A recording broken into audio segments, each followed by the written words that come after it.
Bonjour à tous et à toutes, merci d'être présents, merci de votre fidélité à cette matinale de l'ordre. Ouvrons le débat, c'est le thème de nos matinales en général. Et cette fois-ci, on a décidé de les consacrer aux communautés professionnelles territoriales de santé, parce que c'est quelque chose qui est essentiel actuellement dans le débat sur les prises en charge et réduire les inégalités de santé. Avant de donner la parole à tous nos invités, que je remercie d'être là présents virtuellement, je pense qu'il était nécessaire de faire un petit point d'étape et un bilan de ce que c'était, d'où ça venait, cet OVNI finalement. Et c'est la loi de 2016 qui crée dans notre système de santé les CPTS. Elles doivent répondre à plusieurs objectifs: améliorer l'accès aux soins, l'accès à un médecin traitant et améliorer la prise en charge des soins non programmés, notamment en ville. Organiser les parcours pluriprofessionnels autour du patient, bien entendu. Favoriser l'approche populationnelle, puisque vous avez bien compris que c'est au centre de la population que ça doit se jouer, et des actions territoriales autour d'un projet de santé qui va être défini plus largement. Et donc ça veut dire aller vers plus de prévention, bien entendu, et puis, on l'a vécu il y a très peu de temps, aller plus loin en cas de crise sanitaire, être plus efficace. Alors actuellement, effectivement, on est encore au balbutiement, on a environ 800 CPTS, donc 400 qui fonctionnent quasi normalement avec des accords conventionnels interprofessionnels qui sont totalement opérationnels, et l'autre moitié est en pré-projet, est en train de construire leur projet de santé et donc d'agréger des professionnels autour d'eux, autour de ce projet de santé, autour d'un territoire. C'est un sujet qui est totalement brûlant d'actualité pour plusieurs raisons. La première, c'est qu'il y a la ministre en charge des professionnels de santé, Agnès Firmin-Le Bodo, qui a, le 6 mars, lancé un tour de France des CPTS afin de mesurer l'apport des CPTS, justement, d'identifier les facteurs clés de la réussite en vue d'une généralisation sur l'ensemble du territoire d'ici la fin d'un objectif 2023 qu'on espère pouvoir tenir pour pouvoir mailler tout l'ensemble du territoire. C'est aussi un enjeu majeur de l'accès aux soins et des inégalités entre les territoires. On sait que la réponse du problème passe par une coopération renforcée entre les professionnels de santé et le partage des compétences dans le cadre d'un exercice coordonné. Et je ne vais pas rappeler ici l'accord du Clio qui a été fait il y a environ 6 mois, mais on est dans le déroulement de cet accord-là, de façon à faire en sorte qu'on puisse aller plus loin avec les professionnels pour servir l'ensemble des patients. Et le rapport de la CNAM chargé produit de cette année a encore rappelé qu'il y avait 6 millions de Français qui n'étaient pas pris en charge et 700 000 environ en ALD qui n'avaient pas de médecin traitant. Donc vous comprenez bien que l'Ordre national des infirmiers est porteur et estime que les CPTS constituent réellement un outil supplémentaire au service de cette ambition de mailler le territoire, de la prise en charge, au même titre et sans exclusive que d'autres organismes interprofessionnels tels que les maisons de santé. Il faut une complémentarité entre tous les acteurs et chacun doit se sentir bien dans ses baskets, je dirais, pour pouvoir s'agréger et travailler ensemble au service des patients. Bien entendu, il y a eu la loi Rist et on a parlé au travers des CPTS dans cette loi portée par la députée, rapporteure générale du PLFSS, Stéphanie Rist, comme un cadre privilégié du partage des compétences entre médecins, infirmiers, kinésithérapeute, que je remercie d'être là aujourd'hui avec nous. Je crois que c'est une grande première d'être présent à une matinale de l'ordre pour développer cet accès direct, ce partage de compétences au plus près pour les IPA, mais également pour l'ensemble des infirmiers au sein des CPTS, pour tout ce qui est plaies et cicatrisation, où on voit bien que de toute façon, il y a environ 1 million de plaies qui sont traitées par mois. Les infirmiers sont tout à fait efficaces et pourraient bénéficier de cet accès direct-là. Et donc le Sénat, dans les discussions qu'il y a eu sur ce texte assez controversé, avec des vagues de manifestations, on voit bien, ont enlevé ces CPTS, mais vous savez bien qu'on a fait les retraites là, il n'y a pas longtemps, au même titre que les retraites, il y aura une commission mixte paritaire et l'Ordre des infirmiers souhaite organiser cette matinale, ouvrir le débat sur les CPTS, de façon à ce que cet objet, cet OVNI que j'ai qualifié comme ça initialement, soit réintégré et puisse bénéficier à l'ensemble des professionnels. Et donc, il est majeur que les CPTS soient aussi une clé de voûte de l'organisation pour éviter qu'on ait des organisations et qu'on arrive sur une santé à plusieurs vitesses et que ça soit beaucoup plus simple.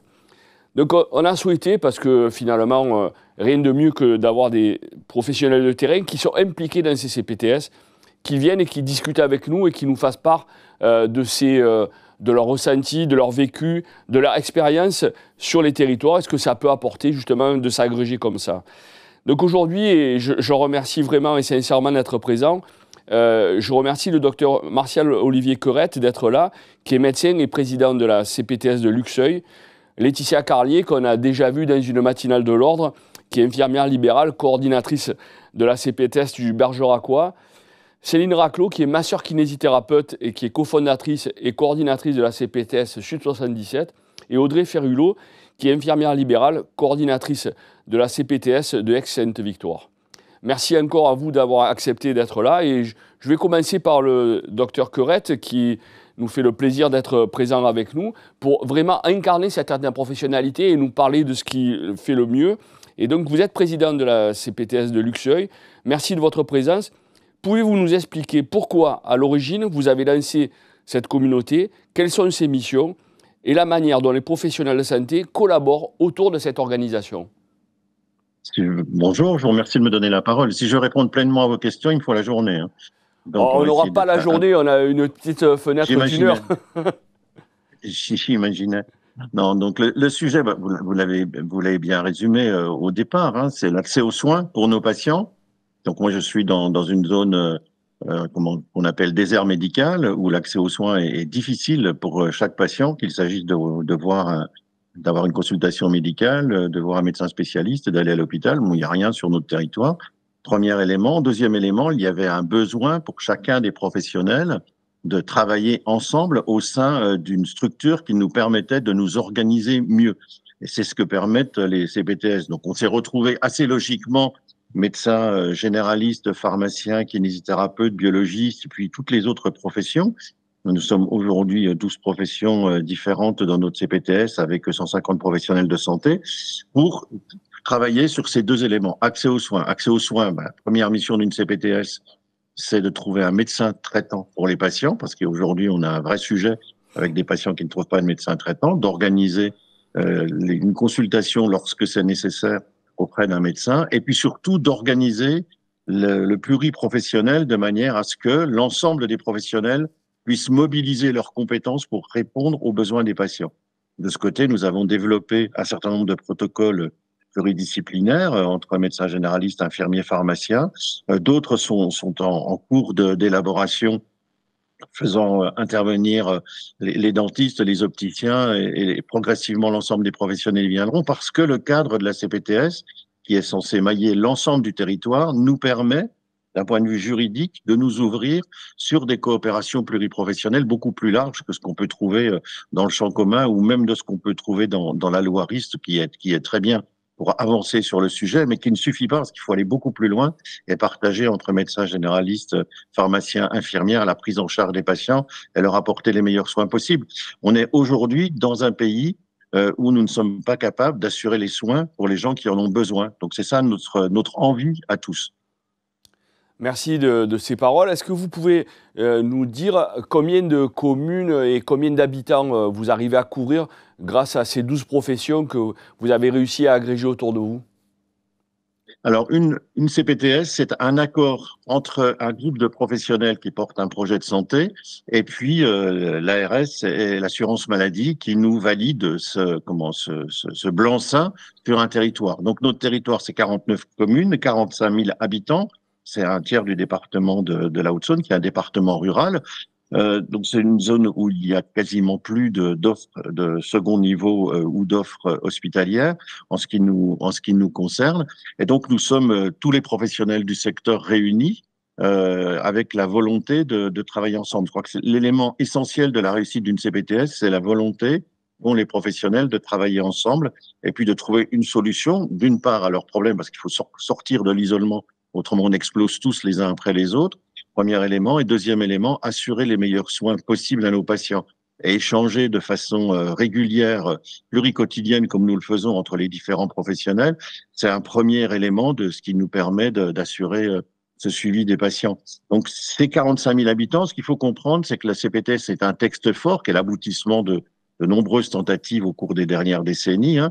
C'est un texte fort qui nous confie la responsabilité sanitaire de la population, à la fois dans le sens du soin, de l'organisation des soins, ce que nous faisons pour ce qui nous concerne, et puis de la mise en place d'actions de santé publique, de prévention ou de coopération avec des établissements hospitaliers, des établissements médico-sociaux. Donc ce champ qui semble vaste, mais qui est nécessaire, est celui qui nous permet de faire. C'est le lieu de l'expression des professionnels à travailler ensemble. C'est-à-dire, nous, on n'a plus ce problème du premier recours qui fait, on a le problème de comment est-ce qu'on organise les soins pour que nos patients soient pris en charge au mieux. Il se trouve qu'on est sur un territoire rural avec beaucoup de personnes âgées en maintien à domicile. On sait qu'aujourd'hui, le maintien à domicile est un sujet extrêmement difficile en termes d'organisation. C'est porté à bout de bras par les infirmières libérales, c'est elles qui font le travail, et il y a nécessité d'ouvrir de nouvelles formes d'organisation pour qu'elles ne soient plus obligées de courir après des ordonnances, par exemple, auprès des médecins qui font de moins en moins de visites à domicile. Donc, voilà, c'est tous ces éléments qu'au quotidien, on essaye de résoudre. Et puis là, ce matin, on a l'actualité qui nous rattrape. Et ben, on est aussi vigilant sur la disponibilité du carburant dans les stations-service parce que au moindre problème, on alerte les autorités, on s'organise. C'est ça notre mission tous ensemble. Écoutez, non, mais c'était pour avoir une idée. Les 45 000 habitants sur le sur le bassin sur lequel vous exercez, c'était ça que je voulais mesurer et que vous auriez exprimé. Et vous avez aussi parlé des ARS. Quels sont finalement le regard des ARS sur votre organisation? Est-ce que c'est simplement un financeur? Est-ce que voilà, quelle relation vous entretenez avec eux?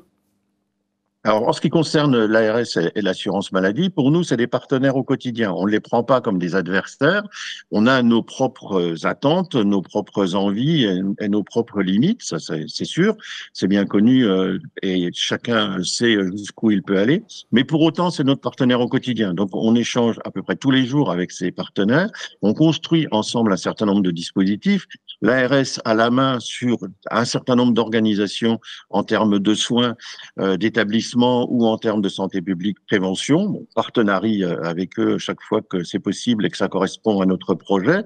L'assurance maladie intervient aussi au quotidien dans les relations avec les patients pour assurer l'accès aux soins lorsque c'est nécessaire. Donc, on travaille au quotidien ensemble. Par exemple, en ce qui concerne la première mission obligatoire, socle des CPTS, qui est l'accès aux médecins traitants, l'assurance maladie alerte ces patients de notre secteur, parce qu'on a un secteur géographique bien délimité, lorsqu'ils n'ont plus de médecin traitant, ces patients soit trouvent un médecin traitant, soit disent à l'assurance maladie qu'ils ne trouvent pas de médecin traitant, et l'assurance maladie nous les renvoie à ce moment-là, et nous, on leur trouve un médecin traitant. C'est un premier exemple de coopération très basique, mais qui est quand même important, d'autant que on est dans l'objectif zéro patient en ALD sans médecin traitant, donc il va falloir le réussir, ça représente beaucoup de monde. Donc on partenarie, voilà, on échange régulièrement. On n'est pas dans des logiques de tutelle ou de choses comme ça, mais on est dans des logiques, pardon, de mobiliser les moyens des uns et des autres, mobiliser les ressources des uns et des autres pour aboutir à des objectifs que nous fixons en commun.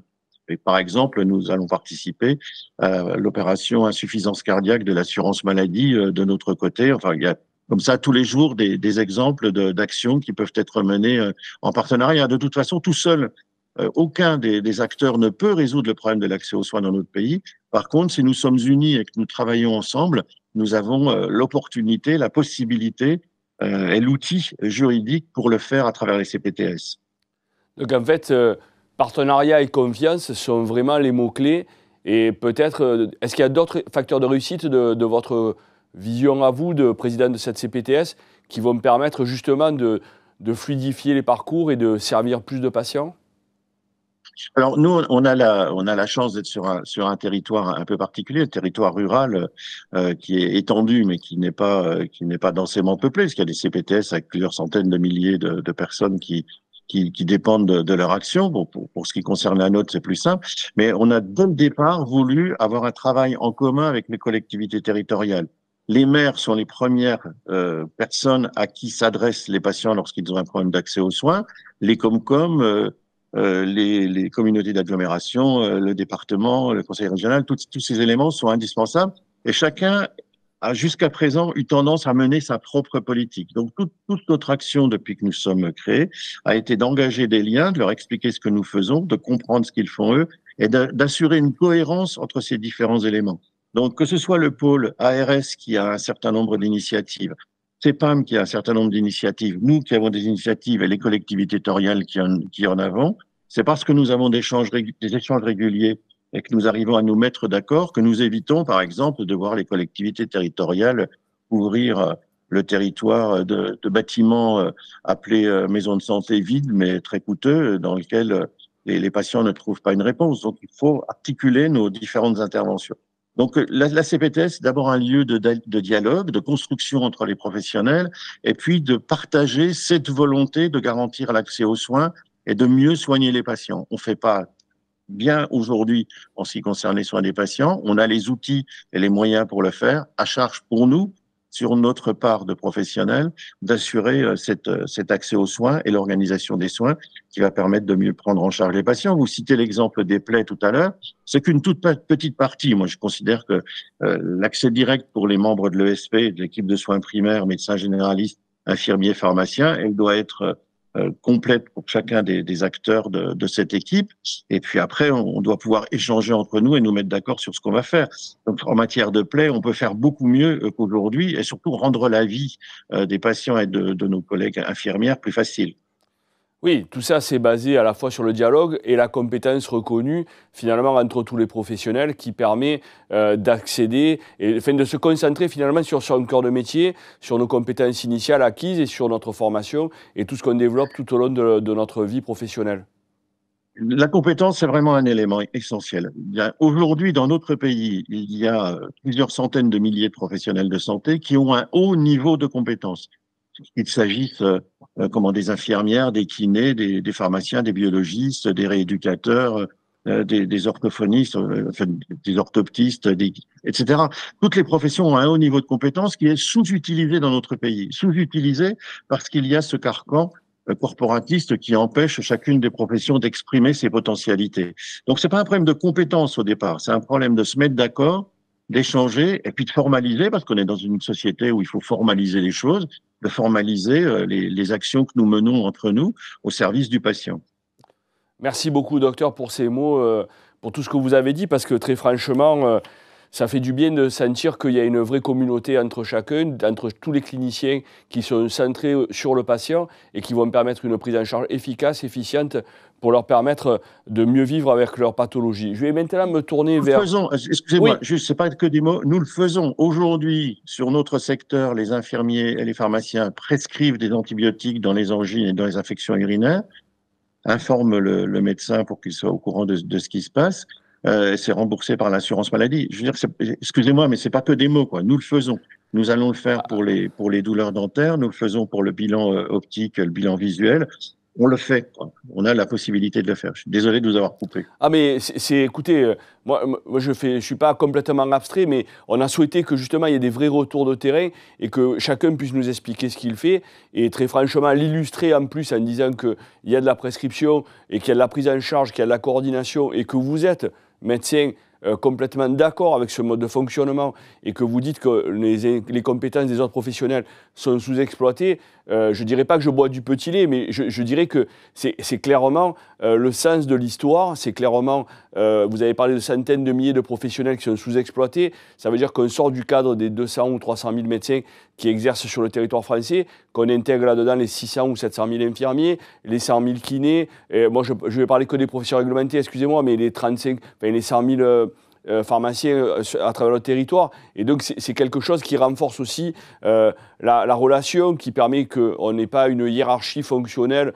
ou une hiérarchie intellectuelle, mais que chacun soit à sa place au bon moment, au bon niveau, de façon à venir exercer son art auprès du patient, ce pour quoi on est formé, c'est-à-dire des vrais cliniciens pour les patients. Et donc, je vais me tourner maintenant vers Laetitia Carlier, qui est la fondatrice initiale de la CPTS du Bergeracois et qui a été la première femme élue présidente à la tête d'une CPTS. Et donc maintenant, elle est coordinatrice de cette CPTS. Alors, Laetitia, on se connaît de longues années. Quel est le rôle finalement dans la création de ce que tu as fait pour créer cette CPTS et cette communauté ? D'abord, merci de me donner la parole encore une fois sur le sujet des CPTS, puisqu'il y avait une matinale il y a quelques années, on était vraiment au tout début des CPTS. Qu'est-ce que c'est que ça?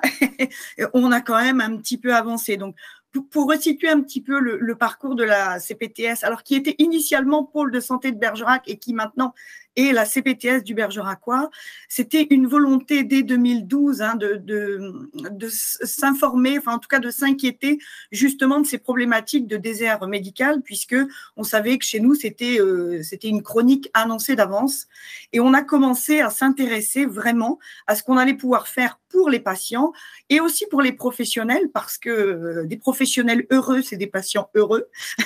Et donc, on a commencé à travailler sur cette dynamique. Et en 2014, ce collectif se transforme en un pôle de santé multisite avec déjà une zone géographique établie sur nos 38 communes d'agglomération de communes.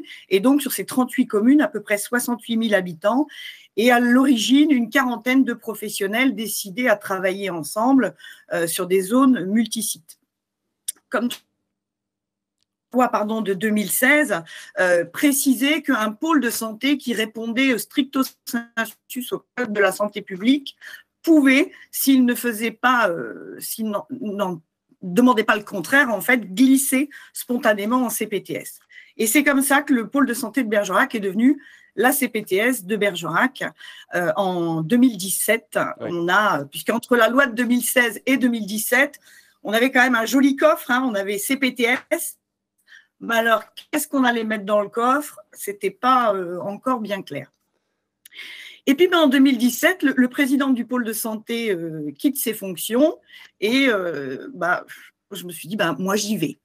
Et donc on a commencé à réécrire ce projet de santé CPTS, encore une fois, je le précise, sans ces fameuses ACI, donc sans ces missions socles et missions optionnelles qui aujourd'hui définissent nos modes de financement.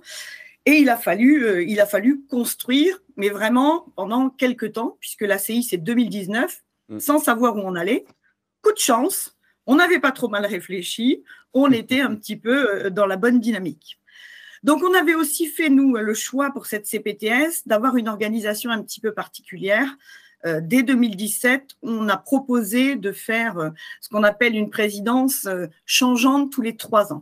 C'est-à-dire qu'aujourd'hui, un président de CPTS doit changer non seulement tous les 3 ans, mais aussi doit changer de corps professionnel, sauf en cas de vacances de poste, puisqu'on voulait que chaque profession puisse, dès le départ, avoir une mise en lumière.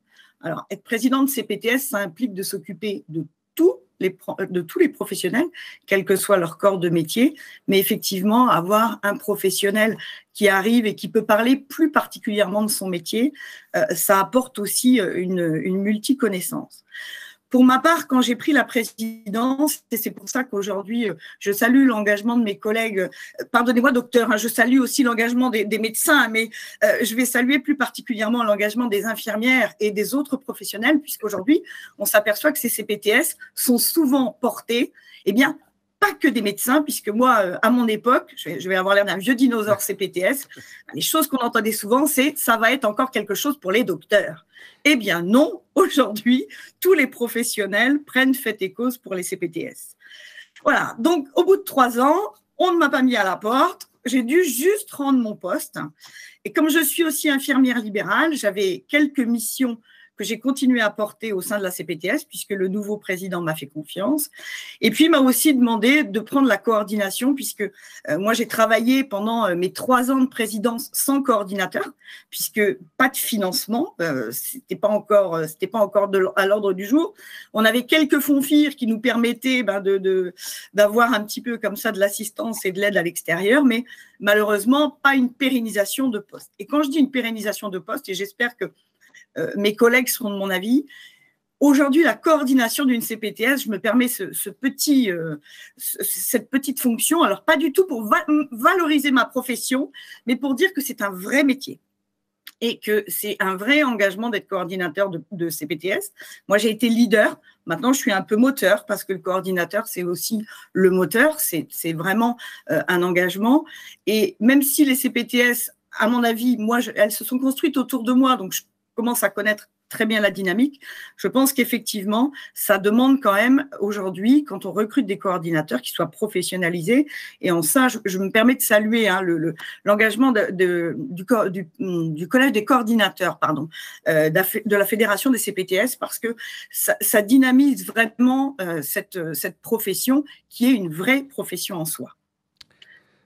Donc, si je comprends bien, la trajectoire, elle a été à la fois professionnelle, personnelle, et c'est parti donc d'un pôle vers la CPTS. Donc maintenant, on en est où au niveau des missions de cette CPTS, Laetitia ? Alors aujourd'hui, on répond, bien évidemment, on est une CPTS affichée, on a nos ACI, donc on a nos financements, puisqu'il faut savoir que on doit répondre à des missions fixes et des missions optionnelles. Donc, la CPTS s'est engagée. Alors, il y a eu un nouvel avenant. Donc, aujourd'hui, on travaille à l'intégration du SAS sur nos territoires, le service d'accès aux soins. Nous travaillons, on a aussi, on développe la possibilité pour les médecins. Alors, aujourd'hui, on commence par les médecins d'avoir des consultations de spécialité rapides avec un logiciel qui nous permet de faire ça. On leur offre l'opportunité de prendre des examens de radiologie ou de cardiologie sous 48 heures pour des patients qui en auraient besoin réellement, puisqu'on est aussi un territoire, on est un désert médical, mais autant sur la spécialité que sur la médecine générale, qui est aussi une spécialité, mais on travaille sur cette mission-là. Sur les parcours, eh bien, on a travaillé à la télémédecine. Alors aujourd'hui, ça peut paraître extrêmement dérisoire, mais il faut savoir que la CPTS de Bergerac, parce qu'elle était CPTS, a dès 2019, et donc bien avant l'entrée dans le droit commun pour les infirmières, déployé la télémédecine accompagnée au domicile du patient, puisqu'on envoyait des infirmières chez des patients qui ne pouvaient plus se déplacer. On sait que, évidemment, les médecins se déplacent moins du fait de la surcharge déjà dans les cabinets. Donc, on avait déjà proposé cette option-là. Alors, aujourd'hui, après le Covid, ça paraît pas très extraordinaire, mais en 2019, juste avant, c'était quand même une belle dynamique. Et là, on cherche à ouvrir ces téléconsultations pour ces personnes déficitaires aux spécialités, puisque c'est pas le tout d'accéder à un généraliste. Ils peuvent aussi avoir besoin d'un accès aux spécialistes. Et puis, on a décidé, alors ça, c'est une volonté de notre nouveau président, qui, quand il est arrivé, malheureusement, il est arrivé en même temps que le Covid, mais il avait pour projet vraiment d'inscrire la CPTS du Bergeracois dans la prévention. Et nous avons décidé de lancer pour la première fois cette année un village prévention. Alors, au-delà de toutes les autres préventions, ce village va s'adresser aux jeunes, plus particulièrement aux scolaires sur une journée et à tout public le vendredi. Aujourd'hui, ce village réunit à peu près 70 partenaires. Sur notre petit terrain, c'est bien, puisqu'on a fait le choix de retravailler avec tous ces partenaires, je ne vais pas dire oubliés, mais qui n'avaient pas l'habitude vraiment de travailler ensemble et d'offrir cette vitrine de prévention qui pourra perdurer dans l'avenir. Et puis sur des sujets aussi un peu plus simple. On travaille sur le parcours IST pour les jeunes.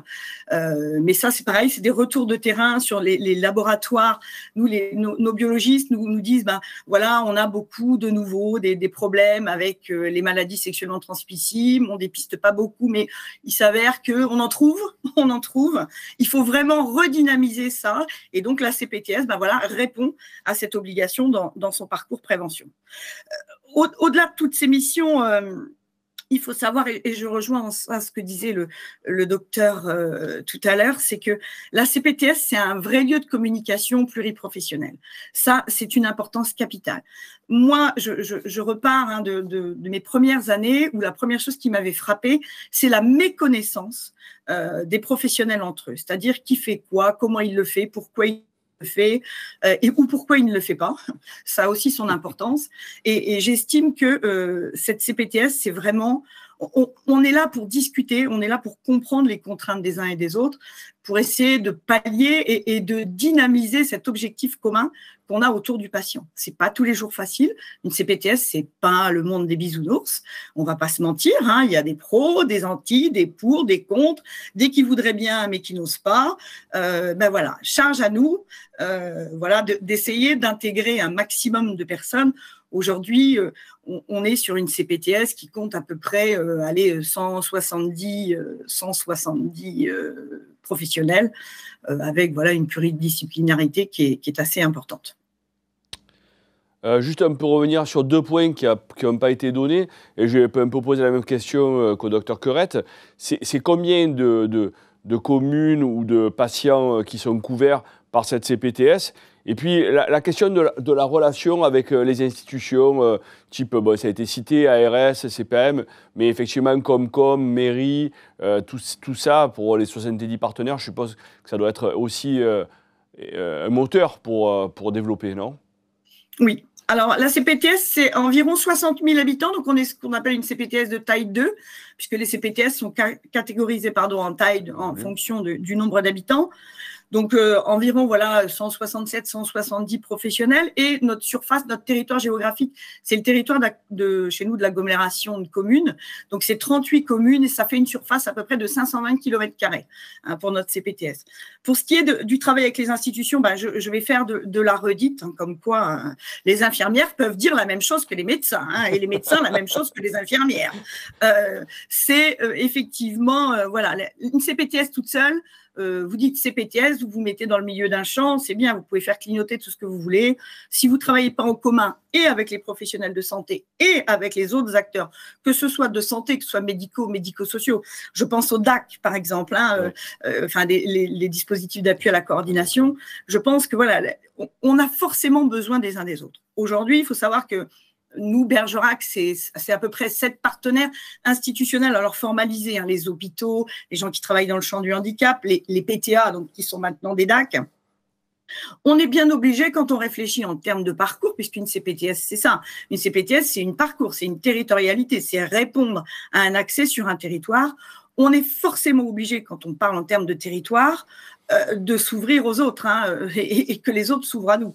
En ça, on travaille aussi beaucoup avec les élus, puisque la connaissance du terrain, des communes, des problématiques, les élus, pour nous, sont aussi une force, donc ça, c'est important. Et je vous dirais, à l'inverse, la CPTS, elle est tout aussi importante pour ces partenaires-là, parce que jusqu'au CPTS, malgré tout, si on réfléchit bien, quand on voulait parler aux libéraux, mis à part en connaître un ou deux, il n'y avait pas vraiment de zone locale de dialogue, enfin en tout cas sur un territoire défini, pour que les partenaires locaux, quels qu'ils soient, élus, hôpital, clinique, puissent s'appuyer, en tout cas puissent parler aux libéraux. J'en veux pour preuve, je vais vous donner un exemple très concret, par exemple de ce qui s'est passé cet été. Vous savez que la problématique des urgences et comment les gens pouvaient accéder aux urgences avec les fermetures, eh bien la CPTS avait décidé de s'engager auprès de l'hôpital pour répondre à des soins non programmés sur orientation, par exemple, des infirmières d'accueil. Ça, s'il n'y avait pas eu de CPTS, si on n'avait pas pu très vite répondre à cette demande, c'était lettre morte. Vous n'alliez pas appeler un médecin à droite, un médecin à gauche. Là, il y avait l'interlocuteur unique qui représentait les 170 professionnels de santé du territoire. Merci beaucoup, Laetitia. Merci de ce panorama dans le Bergeracois. Et maintenant, je vais me tourner parce qu'on a décidé de faire de l'interprofessionnalité et on travaille régulièrement avec Pascal Mathieu et l'Ordre des kinés, de me tourner donc vers Céline Raclot. Merci d'être là, d'être présente, parce que finalement, on a essayé d'avoir un panel avec un médecin, des infirmiers, un kiné, et on voulait absolument rassembler tout le monde. Vous êtes cofondatrice et coordinatrice de la CPTS Sud 77. Est-ce que vous pouvez, à l'instar de ce qui a été fait auparavant, alors c'est sûr qu'on va peut-être un peu redire certaines choses, mais chacun apporte un peu des éléments et c'est ça qui est la richesse, nous présenter votre CPTS. D'abord, Sud 77, ça n'existe pas ça à Marseille. Le Sud c'est Marseille et c'est pas 77. Donc il y a déjà ce point-là pour qu'on comprenne exactement là où c'est. Et puis les missions que vous exercez et comment vous le vivez finalement, cette fondation et cet élan que vous impulsez. Oui, bonjour à tous. C'est vrai que nous sommes une CPTS dont le projet a également débuté en 2019. Cette CPTS, elle est particulière par sa taille. Nous sommes catégorisés en taille 4 car nous couvrons un territoire de plus de 200 000 habitants, 5 communautés de communes et 106 communes. Donc, c'est vrai que c'est une CPTS qui présente un enjeu en termes d'émulation territoriale, de façon à ce qu'on puisse créer des projets communs avec des professionnels qui sont relativement éloignés géographiquement les uns des autres. Ce projet, il a débuté en 2019 à l'initiative d'un groupe pilote de professionnels qui étaient déjà investis dans l'exercice coordonné au sein de maisons de santé pluriprofessionnelles. Et qui était persuadé de l'enjeu de réorganiser les soins sur le territoire pour répondre aux besoins des usagers. Nous répondons bien sûr aux missions socles des CPTS avec une douzaine de groupes de travail qui sont engagés. Ça représente 60 professionnels de santé qui sont investis de façon effective dans les groupes de travail sur 240 professionnels adhérents. Nous sommes une CPTS qui est très inclusive. Notre présidente est infirmière à Zalé et nous avons donc une gouvernance qui est ouverte aux représentants de structures également sur le territoire. Donc, nous avons un conseil d'administration, pour vous illustrer, qui est composé de 27 administrateurs, dont 7 représentants de structures, donc centres hospitaliers, EHPAD et toute autre structure sur le territoire. Nous avons mis en place différents projets qui répondent donc aux missions, comme la structuration des parcours pour les patients de plus de 75 ans sur le territoire qui malheureusement font des allers-retours à l'hôpital. Donc nous avons mis en place un protocole d'admission directe pour ces patients-là avec le centre hospitalier du territoire. Nous travaillons également sur le déploiement de protocoles locaux de coopération avec des délégations qui sont faites aux infirmiers du territoire et aux pharmaciens pour le moment. Par exemple, sur le volet prévention, nous travaillons avec la médecine scolaire du territoire dans la prévention de la sédentarité chez les enfants et notamment sur la thématique des écrans. Nous avons bien sûr aussi investi les 2 missions complémentaires, donc la mission d'accompagnement des professionnels de santé avec un axe particulier sur l'accueil des étudiants en santé sur le territoire. Donc, nous essayons d'améliorer les conditions à la fois d'accès par les transports, d'accès au logement, de façon à ce que notre territoire soit plus attractif. Et nous travaillons également sur la mission complémentaire qualité et pertinence des soins en améliorant la prise en charge des enfants atteints de troubles 10, donc de dyslexie, dysorthographie, dyscalculie, etc. À mon niveau, en tant que coordinatrice, j'ai la mission de manager le projet de santé, de m'assurer du suivi de ces actions. Je m'occupe également du fonctionnement de l'association. Je rejoins Madame Carlier, c'est un métier à part entière, ça ne s'improvise pas. Et je suis évidemment l'interlocutrice des institutions, tout en contribuant à fédérer les professionnels dans le temps, à poursuivre une émulation de groupe, si vous voulez, de façon à ce que les CPTS ne soient pas des structures éphémères qui répondent à un effet de mode, mais que ce soit bien un nouvel ancrage dans la façon de travailler des professionnels de santé. Oui, au vu de la taille que vous décrivez, de ce volume de professionnels, mais également du territoire couvert, je suppose que vous incitez tous les professionnels à venir dans cette démarche, à s'intégrer dans cette démarche. Et donc, vous leur apportez quoi ? Qu'est-ce que ça apporte finalement à ces professionnels qui sont encore plus impliqués auprès de vous pour cette prise en charge ? C'est d'abord la possibilité, je pense, de se retrouver sous une en-tête vraiment de communauté. Moi, je pense que ce premier mot du sigle CPTS, il est fondamental. En tout cas, c'est ce que nous essayons de créer sur notre territoire. Ça permet aux professionnels de se sentir soutenus, identifiés, impliqués, davantage que dans leurs cabinets libéraux respectifs. Ça leur apporte également de nouvelles compétences, c'est-à-dire qu'on décloisonne les pratiques. tous les groupes de travail sont pluriprofessionnels. Nous insistons évidemment sur les délégations de compétences et nous avons également, je pense, la possibilité de rendre le territoire plus attractif pour ces professionnels-là, c'est-à-dire que c'est plus dynamique et on sait aujourd'hui que c'est un enjeu majeur dans l'installation de nouveaux professionnels de santé, les jeunes diplômés en particulier, les internes en médecine plus particulièrement, souhaitent s'installer, privilégient les territoires où les structures d'exercice coordonné existent. Ok, c'est vraiment exhaustif et bon, vous ne nous avez pas répondu sur Sud 77, c'est où exactement pour que nos auditeurs puissent bien cibler et venir finalement s'agréger autour de vous dans tout ce que vous nous décrivez avec cette volonté d'élargir encore le champ de chacun? Oui. Alors, la Seine-et-Marne, vous savez, c'est un département qui est extrêmement vaste, qui couvre la moitié de la superficie de la région Île-de-France. Donc, en Seine-et-Marne, il y a une dizaine de CPTS.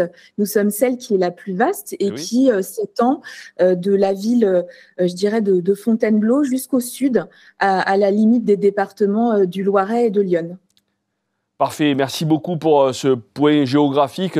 Et donc, la question que j'ai posée à tout le monde, c'est finalement, qu'est-ce qu'en pensent les institutions de santé, c'est-à-dire ARS, CPAM, et les élus de cette organisation? Est-ce que vous avez des liens aussi forts qui ont été tissés, qui ont été décrits par Martial Querette, par Laetitia? Est-ce que ça vous aide dans vos relations? Et puis, pour la prévention, qui est quand même le sujet aussi, comment vous arrivez à articuler tout ça? Alors, nous avons de très bonnes relations avec les tutelles, tout en gardant une certaine indépendance dans notre lien avec, c'est-à-dire qu'il s'agit aussi que les professionnels de terrain, qui ne sont pas forcément en lien direct avec les institutions, comprennent que c'est une association de professionnels de santé, avant tout, et c'est pas le bras armé de l'ARS ou de la CPAM sur un territoire. Je pense que c'est important de le préciser. Nos relations sont très bonnes et je crois que pour ce qui concerne notre CPTS, c'est surtout une association qui est clairement identifiée comme représentante du monde libéral sur ce territoire que je décrivais et qui est clairement identifiée également par les structures et par les élus. Vraiment, merci beaucoup pour ce témoignage. Merci beaucoup d'avoir accepté de venir finalement avec d'autres auxiliaires médicaux, avec le médecin, pour parler avec nous de ce sujet des CPTS et de nous faire partager votre expérience qui est essentielle puisque les infirmiers et les kinés sont les professionnels, le docteur Querette l'a dit tout à l'heure, qui continuent à aller au domicile des patients et à assurer des prises en charge au plus près. Et donc, c'est essentiel que vous soyez là. Et puis, on va le dire également, on est touchés tous les deux par la loi RIST, l'accès direct, les CPTS et tout ça, j'y reviendrai en conclusion. Mais vraiment, merci d'avoir pu témoigner et venir. Je vais me tourner maintenant vers la locale de l'étape, puisque je me tourne vers Audrey Ferrulot, qui est de la CPTS de Aix-Sainte-Victoire. Alors, on n'a pas tout à fait le même accent, parce que c'est un peu au nord de la France, Aix-en-Provence. Mais est-ce que vous pouvez nous présenter votre CPTS, qui est balbutiante finalement, son origine et ses missions? Bien sûr. Bonjour à tous et merci de m'avoir invité à l'émission. Donc en fait, à Aix-en-Provence, l'idée de se lancer dans un exercice coordonné est apparue à la suite du plan donc, Ma Santé 2022, dont c'est vrai que le principal axe était d'améliorer l'accès aux soins des patients. Il faut savoir que sur le territoire d'Aix-en-Provence, depuis 2007, existait une association des infirmiers libéraux. Donc, on était à peu près 130, 140 infirmiers libéraux et donc nous avions déjà l'habitude de travailler ensemble, d'échanger sur nos pratiques, de communiquer, de faire des soirées même pluriprofessionnelles. Et donc, c'est tout naturellement...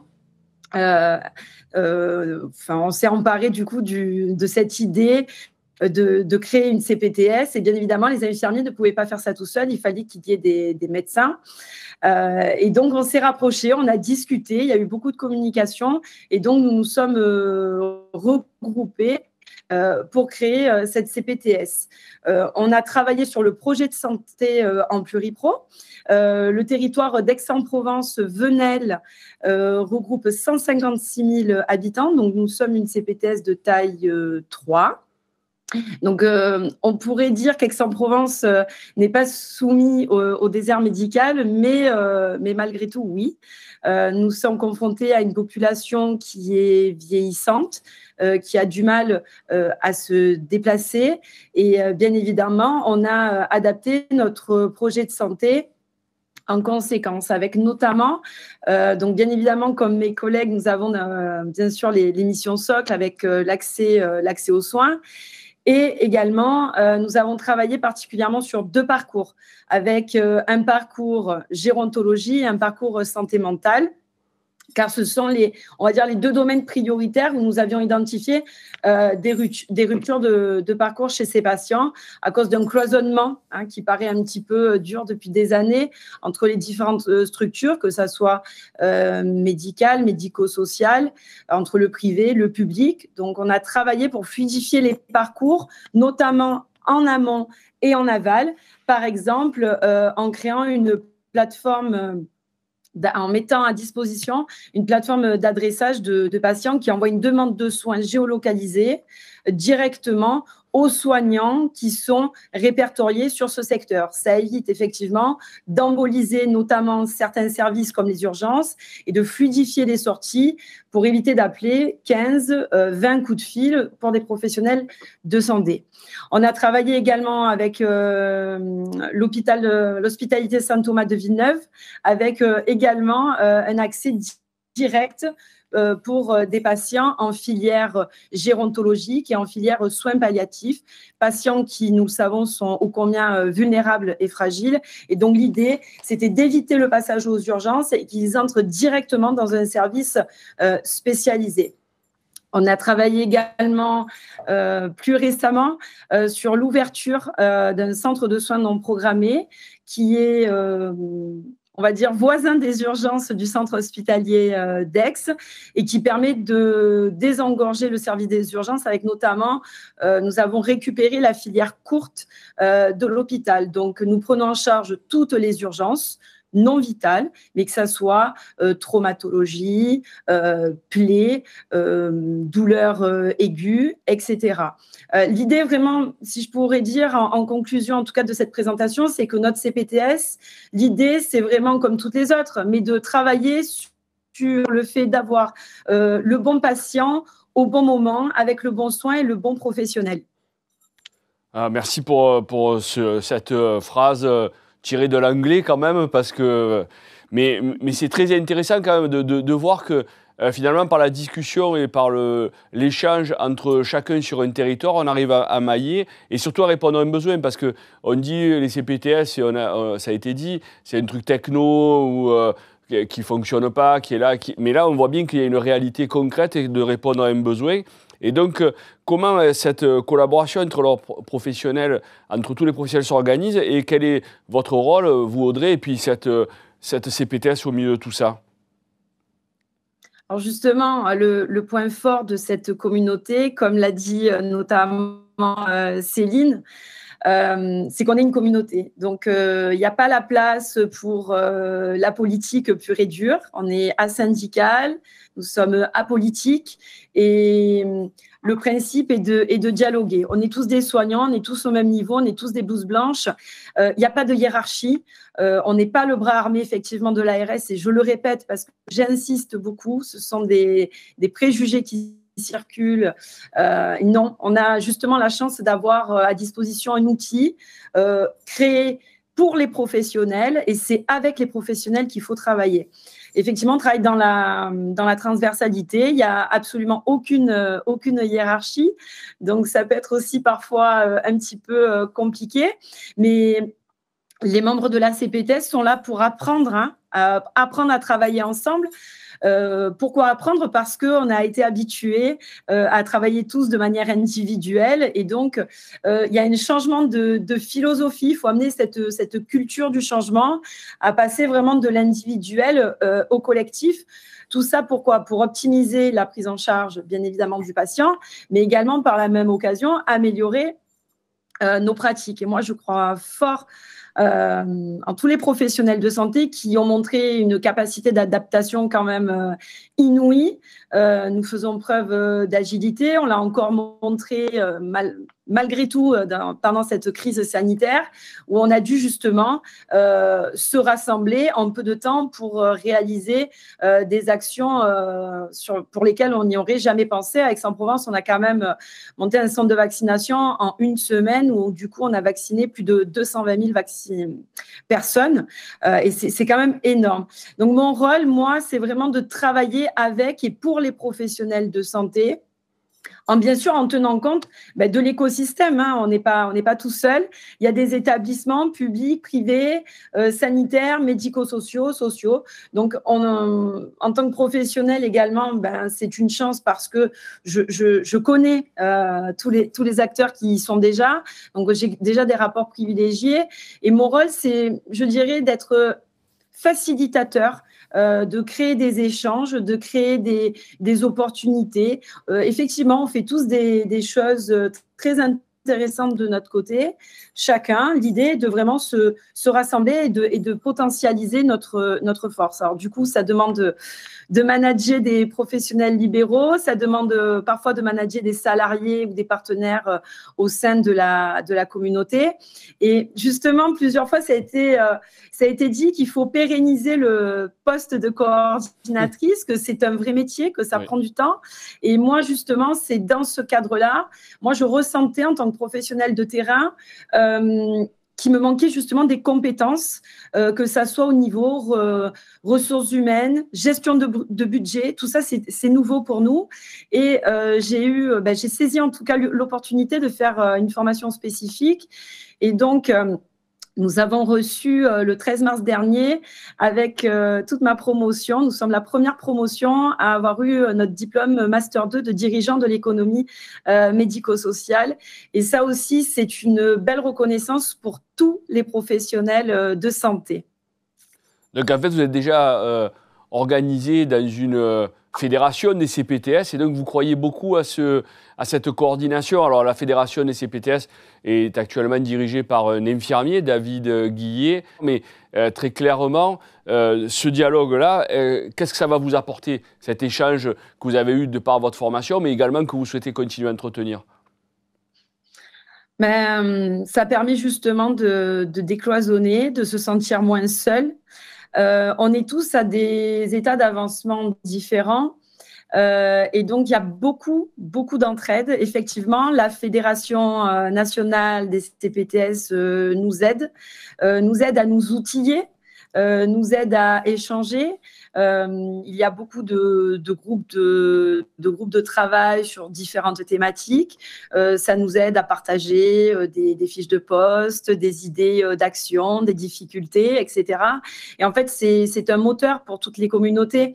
Après, effectivement, en PACA et au niveau du département, nous nous sommes regroupés via des groupes WhatsApp, mais on se voit assez régulièrement à travers divers rendez-vous. Et c'est vrai qu'on échange beaucoup. Ça nous permet ensemble de trouver des pistes de réflexion, de solutions, peut-être de prévenir certaines difficultés que les jeunes CPTS vont connaître.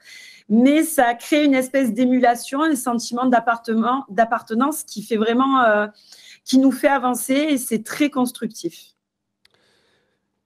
Vous savez, je finirai avec cette citation parce que en ce moment, effectivement, les CPTS, il y en a des pour, il y en a des contre, il y en a qui n'osent pas y aller. Mais on ne peut pas résoudre un problème avec les modes de pensée qui l'ont engendré. Donc, on attend du changement concrètement pour faire évoluer les choses et une montée en compétences de chaque profession. Nous ne sommes pas en concurrence. Je pense que chacun a sa zone de talent, de génie, de compétences. Et c'est comme un puzzle. Et pour moi, je n'y vois que du positif. Ben, merci pour ce dernier témoignage très positif, mais qui est à l'unisson de l'ensemble des autres professionnels qui ont bien voulu témoigner là. Moi, je voudrais vous remercier encore d'avoir partagé ça. Et le temps avance et j'ai beaucoup parlé, peut-être un peu trop, mais il y a quand même un sujet qui est essentiel, c'est de se projeter. Je pense que c'est essentiel et que finalement, vous avez tous une expérience avérée, une expérience constructive de ce que finalement le développement et le renforcement des CPTS. C'est un souhait du gouvernement. C'est une solution majeure de lutter contre les inégalités pour l'accès aux soins. Est-ce que c'est pour vous ce sujet-là de l'évolution, de la croissance et du développement des CPTS? On a bien entendu Audrey, le dernier témoignage, qui est très favorable. Je vais commencer par vous, Martial Olivier Querette. Comment vous voyez l'avenir et quel est votre avis sur le développement des CPTS? Même si vous l'avez un peu abordé, le développement des compétences entre les professionnels et tout cet accès direct et tout ça, malgré la taille du territoire, parce que ça nous est souvent opposé, qu'est-ce que vous en pensez? Comment vous voyez l'avenir? Voilà, l'avenir est radieux. On a le choix entre continuer à travailler comme on l'a fait jusqu'à présent depuis le 19e siècle de façon individuelle, chacun dans son coin, et aller vers l'extinction, parce que c'est de ça dont il s'agit, sans rendre le service aux patients qui est attendu, versus se réunir, éviter la bureaucratie, parce qu'il y a un risque toujours dans notre pays que la bureaucratie s'installe dans des organisations nouvelles, mais laisser les initiatives se faire. Si on est tous des professionnels de santé libéraux, c'est parce qu'on l'a choisi. On a choisi de mettre notre initiative, nos responsabilités ensemble, et puis de construire les choses. Donc, laissez-nous construire les choses. C'est ça le sujet. Et il faut que le législateur, d'une part, et l'État, d'autre part, nous laisse les mains libres. Il y en a qui ne veulent pas de ça. Ceux-là, laissons-les. Ils vont vers l'extinction, de toute façon. C'est ça le sujet. Et laissez-nous construire. Et on voit bien dans les différents témoignages qu'il y a chaque territoire a sa logique en fonction de ses ressources, des capacités d'initiative des uns et des autres, des besoins de la population à un endroit par rapport à un autre endroit. Chacun est capable de faire. C'est la caractéristique de nos métiers. Moi, je ne connais pas d'auxiliaires, Monsieur le Président. Je ne connais que des professionnels de santé. Et donc, on a tous des compétences, on a tous des envies. Laissez-nous faire. Moi, c'est ça que j'ai envie de dire. Et on va construire ensemble et on va construire un monde où les professionnels d'abord seront heureux, parce que c'est important d'être heureux pour rester dans ce métier, et puis rendront le service aux patients dans le cadre d'une pluriprofessionnalité bien établie et qui permette à chacun d'exprimer ses potentialités professionnelles. D'accord, donc vous êtes favorable à toutes les formes de développement d'un travail en collaboration et au transfert de compétences vers d'autres professionnels, du moment que, comme ça a été dit tout à l'heure, le bon professionnel au bon moment au bon endroit. Oui, moi, je pense que c'est complètement ça. C'est complètement laissez-nous l'initiative. Nous, on sait faire. On est là pour nos patients. On se réunit autour de nos patients en équipe de soins primaires ou dans les différentes formes qui peuvent exister au sein de nos CPTS. Et puis, on met en place ce qui est utile pour nos patients. Il faut libérer les initiatives. On a été bloqué par les corporatismes et puis les envies de garder des territoires des uns et des autres. Laissez-nous faire et laissez ceux qui ont envie de faire et qui avancent un peu plus vite que les autres, construire sur leur territoire. Et puis on verra que dans ces territoires, l'accès aux soins est mieux garanti, les patients sont enfin pris en charge parce qu'ils ne le sont pas bien dans notre pays, il faut le redire. Et puis nous pourront, chacun des professionnels différents, exprimer nos potentialités et nos envies de travailler ensemble, et puis être heureux et faire la fête de temps en temps, parce que les CPTS, c'est aussi un lieu où on fait la fête de temps en temps en échangeant un verre et des bonnes choses. Ah ben écoutez, j'attends votre invitation pour venir faire la fête avec vous et fêter l'avènement de ces CPTS. Non, mais je le dis parce que je sais où vous exercez et que c'est clairement un endroit où on se sent à l'aise. Et finalement, on voit bien qu'il n'y a plus la relation conflictuelle qu'on pourrait penser avec une administration, elle est lissée parce que finalement, c'est une collaboration. Il n'y a pas de lien hiérarchique, il n'y a pas de lien fonctionnel et tout le monde est facilitateur et essaye de faire en sorte d'eux. Donc, ce que j'entends, c'est venez dans les CPTS, finalement. Tout à fait. Venez partager dans les CPTS. Tout à fait. C'est un lieu d'accueil et c'est un lieu où il fait bon vivre. Ah ben écoutez, c'est fabuleux. Merci de ces mots. Laetitia, on va refaire un tour de table pour l'avenir. Qu'est-ce que tu nous proposes? Quel est l'avis sur le sujet de l'évolution? Ben, moi, je vais aller plus loin. Je propose des soirées mousse, comme ça. Donc, alors, moi, si tu permets, 3 points. Tu sais que je suis une militante des CPTS de la première heure et je continue et je continuerai. Toutefois, je m'interroge quand même sur certains points. On l'a vu et tout le monde l'a dit, les CPTS, ce sont des engagements de professionnels de santé. Il y a effectivement une attente des gouvernements à voir notre territoire couvert de CPTS. Pour autant, des CPTS qui vont être construites sans avoir de réels moteurs ou de réels leaders à l'intérieur, rien que pour mettre une CPTS sur un territoire, je dis attention. Attention parce que je pense que malgré tout, j'entendais tout à l'heure la CPTS la taille 5, c'est ça, hein, je pense 4. que je dis pas de bêtises. 4. Taille 4, pardon. 4, excusez-moi, bah oui, j'ai fait grandir. On a tous bien conscience que même une CPTS avec énormément de professionnels dessus, tout le monde ne travaille pas au sein de la CPTS pour la faire vivre. Hein. Donc, il faut vraiment être prudent sur des CPTS à tout prix parce que ça va répondre à des attentes. Les professionnels de santé, il faut leur laisser, et le docteur le disait à nouveau, laissez-nous travailler, mais attention aussi à cette temporalité. Et puis, je voudrais me projeter aussi, moi, au-delà, et c'est, tu le sais, hein, je suis membre de la Fédération nationale des CPTS, il faut aussi envisager l'avenir des CPTS en tant qu'institution elle-même. Il faut vraiment se projeter sur ce que sera l'avenir des CPTS et ce que nous pourrons faire à l'intérieur de nos CPTS pour qu'on ne soit pas, qu'on ne devienne pas pour les institutions un petit peu le fourre-tout de tout ce qui se fait pas ailleurs. Je crois que voilà, il faut que les professionnels de santé puissent avoir leur mot à dire sur ce qu'on veut et ce qu'on veut construire pour nos CPTS et pour les professionnels de santé et pour les patients. Ça, c'est le deuxième point. Et encore une fois, c'est aussi le travail de la Fédération nationale des CPTS de se projeter. C'est un travail qui est fait puisque on travaille aussi sur les liens. Enfin, il y a des groupes de travail sur tous ces liens et sur tout cet avenir qui va se faire. Et puis, eh bien, je reviens au local. Je fais en descendant. Je pense qu'il faut effectivement continuer à maintenir cette zone de dialogue pour nos professionnels, puisque on l'a vu et tout le monde l'a dit, c'est vraiment un endroit de connaissance. C'est une pépinière d'idées, hein, la CPTS. On peut faire évoluer les choses. Alors, effectivement, avec une temporalité qui n'est pas toujours celle des institutions. Nous, on répond réellement à nos problématiques de terrain. La vision des institutions et des fois de vouloir nous faire aller un peu vite, de nous mettre des challenges, hein, puisqu'on doit répondre. Quand on répond à nos missions, bien évidemment, on a des quantités. Hein, ça doit être quantifiable, ça doit être mesurable, et que parfois, il faut aussi quand même laisser aux professionnels le choix d'avoir des objectifs qui sont atteignables, et c'est pour autant pas toujours le cas. Pour autant, moi je dis venez, Bergerac c'est soirée mousse, ailleurs c'est soirée.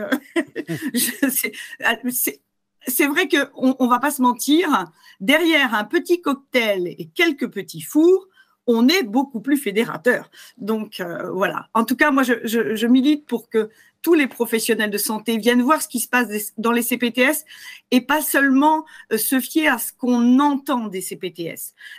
Une CPTS, vous savez, dans une CPTS, on va être très honnête, quelqu'un qui ne veut, même un membre d'une CPTS qui ne voudrait pas participer à une action dans une CPTS et qui serait là juste pour se poser là, on ne peut pas non plus le forcer. Donc les gens ont aussi le temps dans les CPTS, d'apprendre à voir ce qui s'y passe, ce qui s'y fait, et puis de décider de s'investir ou pas. Et c'est très important. Il faut venir pour voir et ne pas critiquer de l'extérieur en se disant « Ah là là là là là là », parce que vraiment, on voit en fait que même s'il y a des sujets, même s'il y a des débats, malgré tout, petit à petit, on devient moins petit, on avance et on est souvent rejoint par des professionnels pour lesquels on ne s'attendait pas et qui ont très envie de venir parce qu'ils se disent, là, dans cette CPTS ou dans les CPTS, on va pouvoir porter des projets qui nous tiennent à cœur et qu'on n'aurait pas pu porter seul. Voilà, c'est mon mot d'évolution.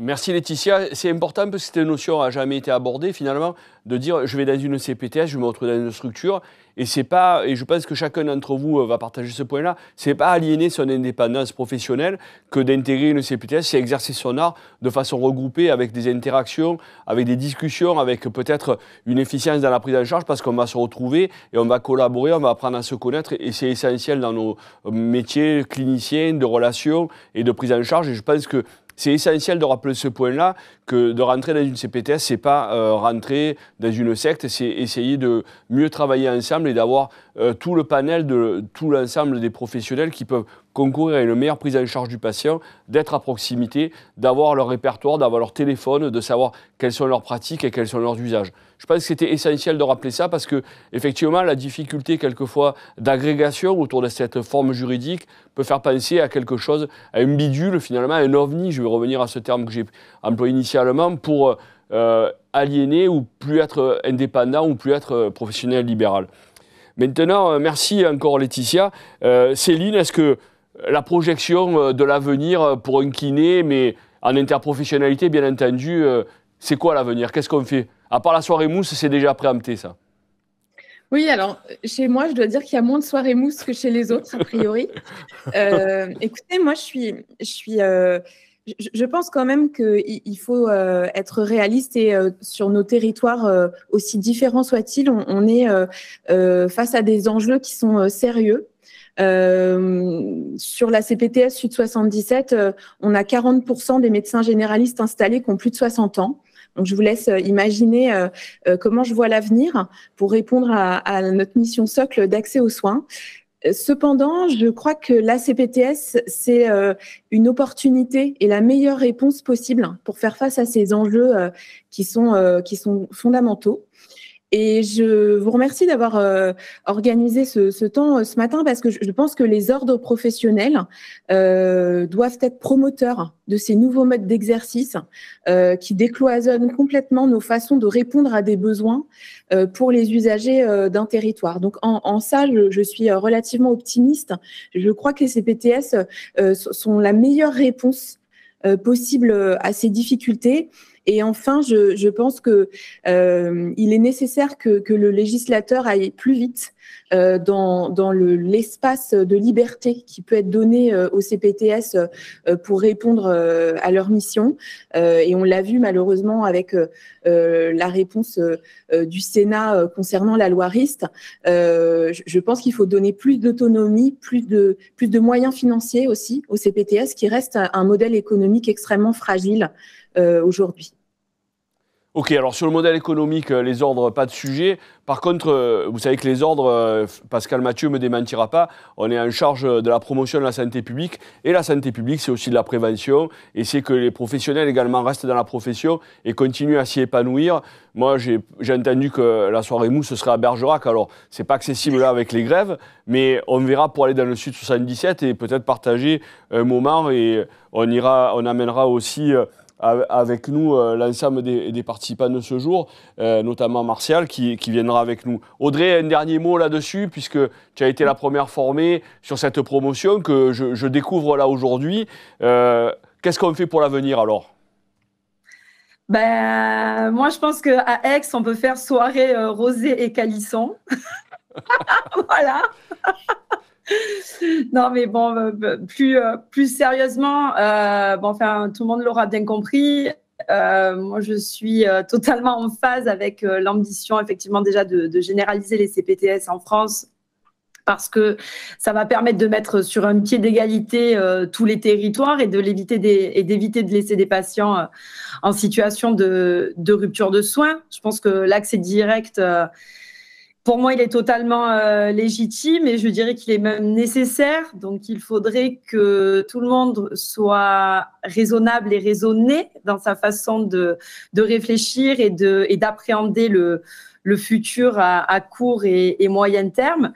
Comme je l'ai dit, nous aussi à Aix-en-Provence, on est en voie de désert médical. On a une structure d'âge des médecins généralistes qui est extrêmement inquiétante. Nous nous retrouvons vraiment avec des personnes âgées qui ne peuvent pas sortir de chez elles, où les médecins ne peuvent plus se déplacer parce qu'ils sont saturés dans les cabinets. Voilà, moi, je pose la question, est-ce qu'on a besoin d'un médecin? Je ne manque pas de respect au docteur Olivier Corrette, mais est-ce qu'une infirmière libérale, entre autres, qui suit ses patients chroniques depuis des années, voilà, a-t-elle besoin d'un médecin pour faire une prescription de pansement de plaie? Moi, je pose voilà, je donne la réflexion. Je dis pas je suis pour, je suis contre. Je dis qu'à un moment donné, il y a des difficultés. Il faut trouver des pistes de solutions. Et voilà, donc je pense que c'est dans l'intérêt général de faire avancer les choses. Et je rejoins Céline. Il faut les faire avancer et vite. Voilà. Ben, merci par ces mots d'optimisme et de pragmatisme finalement. Mais le docteur Corette l'a dit initialement, il y a un besoin d'un partage de compétences, d'un accès direct et de beaucoup de choses. Martial, une prise de parole parce que j'ai vu qu'il y a... Alors j'ai pas de retour, mais j'ai vu qu'il y avait une main qui s'affichait.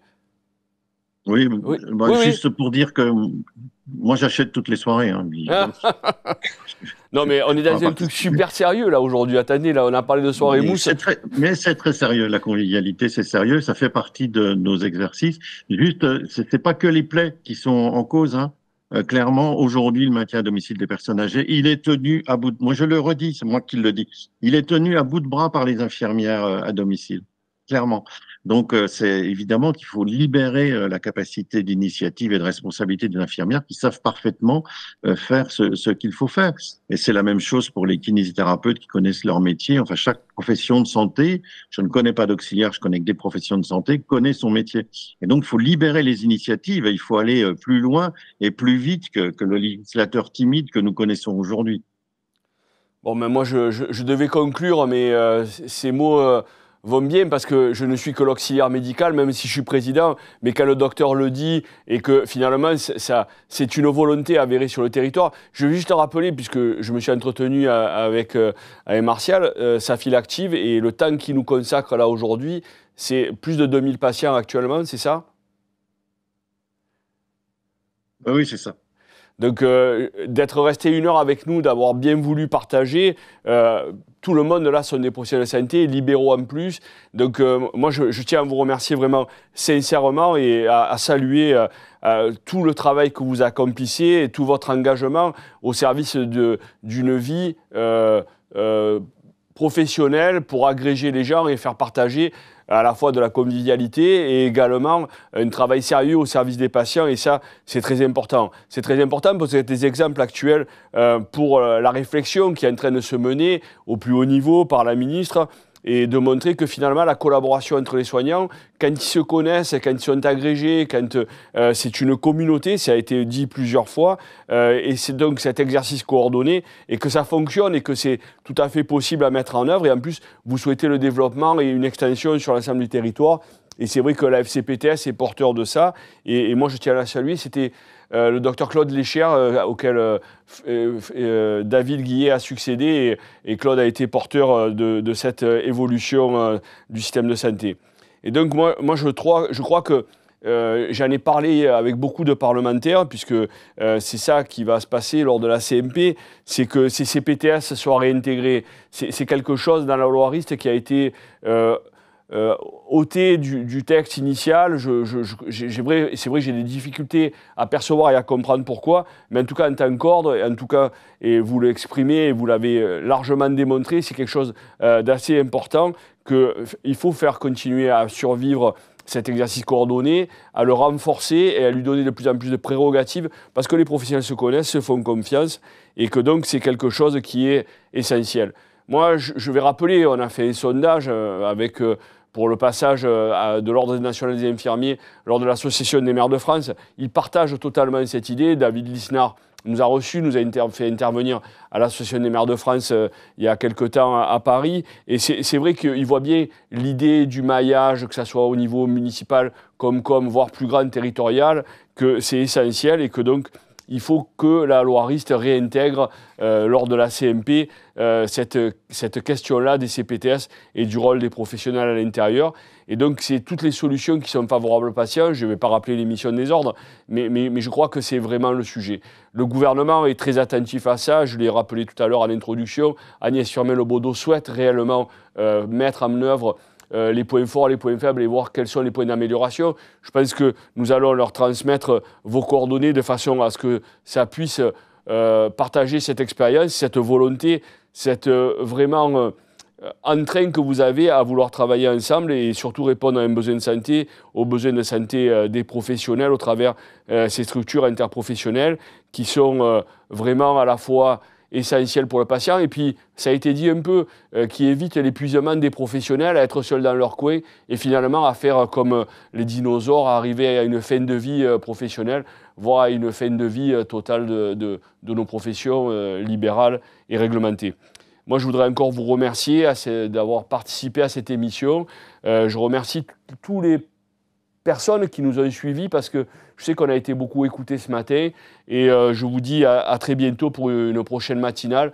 Merci à tous, bonne journée, retournez à vos activités et à très bientôt, bonne journée. Au revoir.